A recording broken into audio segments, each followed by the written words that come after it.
Live, the news you count on. NBC2, News at 11. I think it gives me more of a weird feeling that, like, it could have been anyone. Right now at 11, a teacher and an assistant coach in Fort Myers is accused of having sex with a teenage boy. Now 30-year-old Thomas Deane is trading in his classroom for a jail cell. Thanks for counting on NBC2 tonight. I'm Kylie Gaylor. And I'm Peter Bush. Deane taught and coached at the Canterbury School in South Fort Myers. That is where NBC2's Gage Goulding is live tonight, finding out when Deane's students learned their teacher was arrested. Yeah, Kyla, Peter, it wasn't towards the end of the school day whenever students found out what actually happened to their teacher, Thomas Deane, a history teacher and the assistant coach of the boys' lacrosse team. He was arrested and in jail. His students tell me they thought he was just out sick for the day.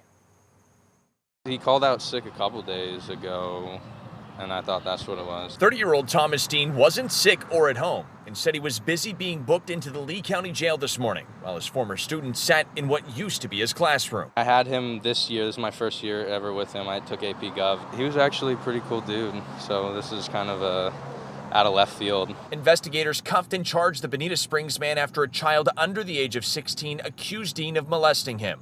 The boy's parents called the FBI in February to report the crime. The victim told deputies he met Deane on the dating app Grindr. You're supposed to be at least 18 years old to sign up. The two talked before meeting up in Bonita for oral sex. I was astounded, really. I mean, knowing who this faculty member is, this does not, this is really unexpected for who he is as a person. It doesn't reflect the environment of Canterbury in the slightest, not at all. Students say Canterbury is a close-knit community. They feel like how just about anybody would in this situation.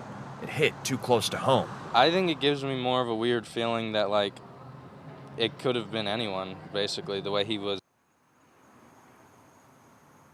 Now, Peter, Kyla, the head of the school did send a letter home to parents earlier this afternoon. It's there where parents found out the victim was not a student here at Canterbury. It's also there where they found out that Deane is no longer a part of the staff. I'm reporting live in Fort Myers. Gage Goulding, NBC2.